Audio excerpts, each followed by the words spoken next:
Assalamualaikum warahmatullahi wabarakatuh. Kami dari kelompok 5 ingin mempresentasikan hasil analisis balance scorecard pada PT Siantar Top Tbk.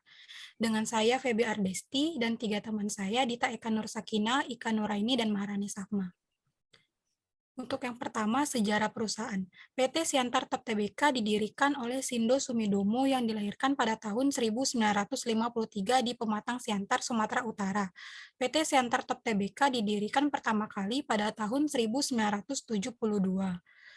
Dan pada tahun 1996, PT Siantar Top berhasil tercatat sebagai perusahaan publik di Bursa Efek Indonesia dan menjadi PT Siantar Top Tbk.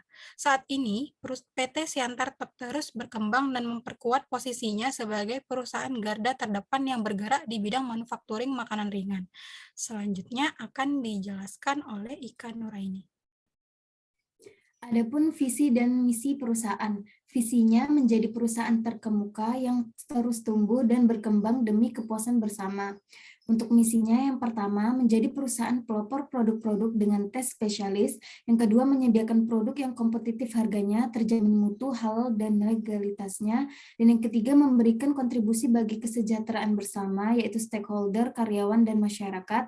Yang keempat, mengembangkan keberagaman produk atau usaha sesuai perkembangan kebutuhan pasar atau konsumen. Dan yang kelima, membuka kesempatan untuk pihak lain atau investor untuk bekerja sama dengan mensinergikan kemampuan yang dimiliki untuk memperkuat dalam mengembangkan usaha. Dan berikut adalah struktur organisasi dari perusahaan PT Siantar Top Tbk. Selanjutnya adalah lingkup bisnis perusahaan.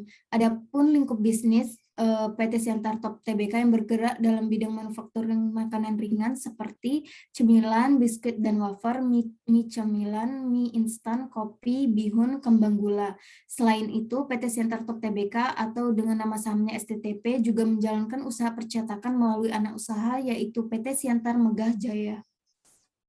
Adapun indikator kinerja KPI-nya, yang pertama perspektif keuangan, efektivitas pelaksanaan pengelolaan atau bisnis dan keuangan perseroan berdasarkan pertumbuhan dari rasio profitabilitas, likuiditas, dan ekuitas perusahaan.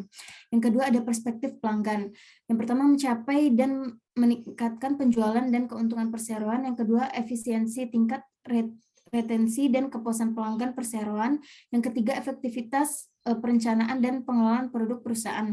Selanjutnya ada perspektif proses bisnis internal. Yang pertama ada efektivitas pengelolaan sumber daya yang dimiliki oleh perseroan.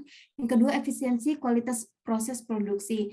Dan yang terakhir perspektif pembelajaran dan pengembangan. Yang pertama ada pelaksanaan dan cakupan program kepedulian atas peningkatan motivasi dan kemampuan karyawan. Yang kedua pelaksanaan tata kelola perusahaan yang baik di perseroan. Dan yang ketiga pemenuhan atas kepatuhan terhadap peraturan yang berlaku. Selanjutnya akan dijelaskan oleh Maharani Safma. Strategi PT Siantar Top Tbk. Yang pertama, meningkatkan inovasi produk dengan penambahan investasi baru di kategori produk biskuit dan wafer. Yang kedua, meningkatkan kinerja distribusi untuk penetrasi pasar luas. Yang ketiga, mendekatkan diri ke pasar. Yang keempat, meningkatkan soft skill, integritas, dan inisiatif dari SDM.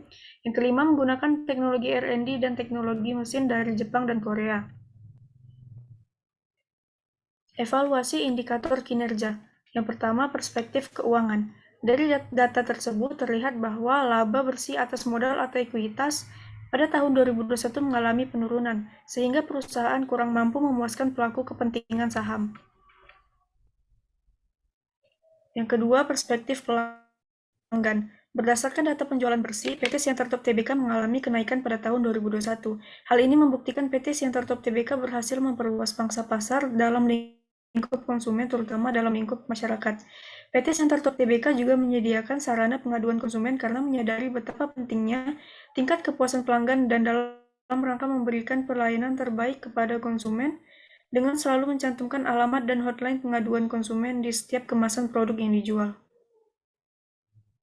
Yang ketiga, perspektif proses bisnis internal. Pada perspektif ini, PT Siantar Top selalu mengikuti perkembangan tren dengan melakukan inovasi produk dengan mengevaluasi atau review dari sisi desain, jenis, dan bentuk packing atau packaging agar tetap mengikuti perkembangan, tetap menjaga tes dan kualitas.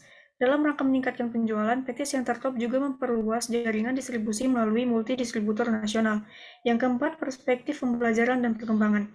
Dalam tahun 2021, berbagai pertemuan, seminar, pelatihan, dan sosialisasi yang telah diikuti untuk menambah wawasan dan pengetahuan yang perlu diterapkan dalam menjalankan operasional perseroan untuk menunjang perkembangan organisasi usaha. Selanjutnya, rekomendasi akan dijelaskan oleh Dita.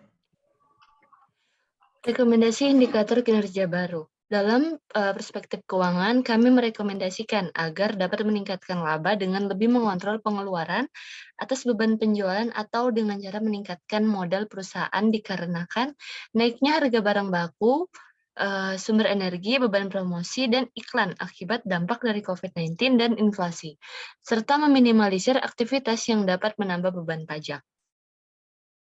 Selanjutnya, perspektif pelanggan. Dalam perspektif pelanggan, kami merekomendasikan untuk menspesifikasi target pasar. Hal ini penting karena target pasar merupakan ukuran standar dari kualitas produk dengan mempertimbangkan daya beli dan menyajikan produk sesuai dengan tren dari target pasar. Yang ketiga, perspektif proses bisnis internal.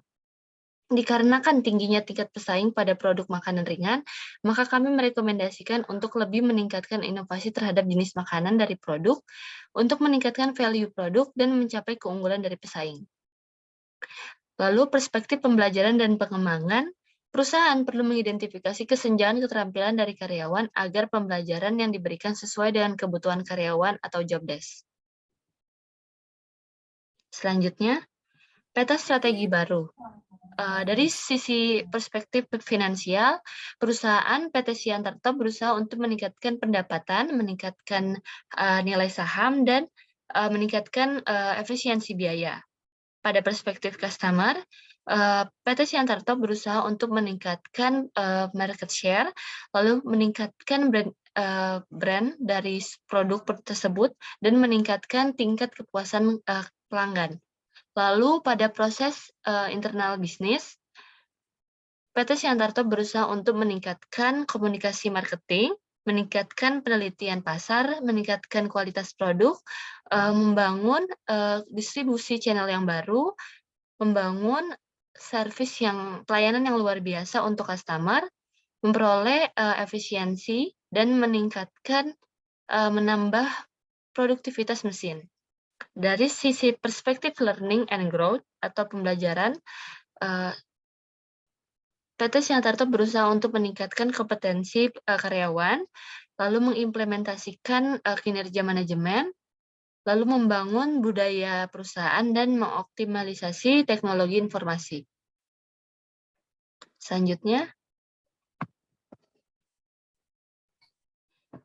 jadi dari hasil analisis kami balance scorecard pada PT Siantar Top Tbk, kesimpulannya adalah PT Siantar Top Tbk kurang baik dalam menghasilkan laba bersih atas modal sehingga perusahaan kurang mampu memuaskan pelaku kepentingan saham. Yang kedua, PT Siantar Top Tbk berhasil memperluas pangsa pasar dalam lingkup konsumen atau masyarakat, tetapi tingkat persaingan PT Siantar Top Tbk ini sangat tinggi dikarenakan tidak memiliki spesifikasi pada target pasar.